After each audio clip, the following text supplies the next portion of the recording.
నా పేరు Christ church CBT Khammam పాండ్రంగాపురం. నేను చెప్పే అంశం పేరు మనిషికి దేవుడు అర్థమయ్యాడా. మరొకసారి అండి, మనిషికి దేవుడు అర్థమయ్యాడా. ఒక తల్లి తన పిల్లల్ని అర్థం చేసుకుంటుంది. ఒక భార్య తన భర్తను అర్థం చేసుకుంటున్నాడు. ఓ టీచర్ తన స్టూడెంట్ని అర్థం చేసుకుంటుంది. ఇలా మనిషి అందరిని అర్థం చేసుకుంటున్నాడు, కానీ దేవుని మాత్రం అర్థం చేసుకోలేకపోతున్నాడు. ఎన్ని చేసినా ఎంత ఇచ్చినా మనిషి దేవుని అర్థం చేసుకోవడానికి బదులుగా అపార్థం చేసుకుంటున్నాడు. మనుషులు ఎక్కువగా గుట్కాలు, మత్తుపదాలు తిని త్రాగేవారిని మనం చూసినప్పుడు, ఎందుకండి వీటిని తిని ఆరోగ్యం పాడు చేసుకున్నారైతే, బ్రదర్ దేవుడు అన్ని సృష్టిలోనే పెట్టాడు కదా, తాగితే తప్పేముంది అంటున్నాడు.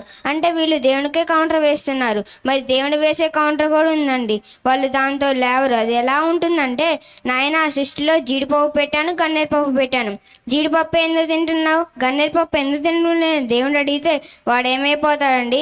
అందుకే దేవునికి కౌంటర్ వేయాలని చూడకండి, మీరు ఎన్కౌంటర్ అయిపోతారు. దేవునికి సెటైర్ వేయకండి, మీరు దేవుళ్ళలో సెట్ అవ్వండి. దేవుణ్ణి మంచి కోరాడు కనుకనే మంచి ఆహారం తీసుకో అంటున్నా, దేవుని మాట వినకుండా దేవుణ్ణి అపార్థం చేసుకుంటున్నావు. మనల్ని ప్రేమించి ప్రకృతి ఇచ్చి మనల్ని తన కోసం బ్రతకమంటే మనుషుల కోసం బ్రతుకు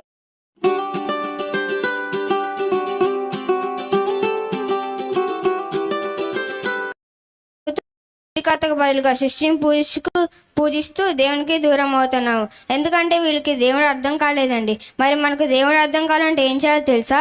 దేవుడు రాసిన గ్రంథంలో నుంచి ఒక మాట చూసినట్లయితే, కీర్తన గ్రంథం 1:2 కీర్తన గ్రంథం 1:2 యెహోవా ధర్మశాస్త్రం నందు ఆనందించుచు దివారాత్రు ధ్యానించేవాడు ధన్యుడు అన్నాడు. అంటే దేవుని వాక్యాన్ని ఆనందంగా చదవాలి. చాలా మంది బైబిల్ని అర్థం చేసుకోలేకపోతున్నారండి. బైబిల్ చదువుతుంటే నిద్ర వస్తుంది అంటున్నాడు. ఎందుకంటే లోకంలో ఉన్న చెత్త అంతా మైండ్లో పెట్టుకొని బైబిల్ చదివితే బైబిల్ అర్థం కాదండి. మంచి మనసుతో బైబిల్ దగ్గర తీసుకున్నట్లయితే దేవుడు మీకు అర్థం అవుతాడు. దేవుడు అర్థమైతే మంచి మనిషిగా తీర్చిదిద్దబడతావు.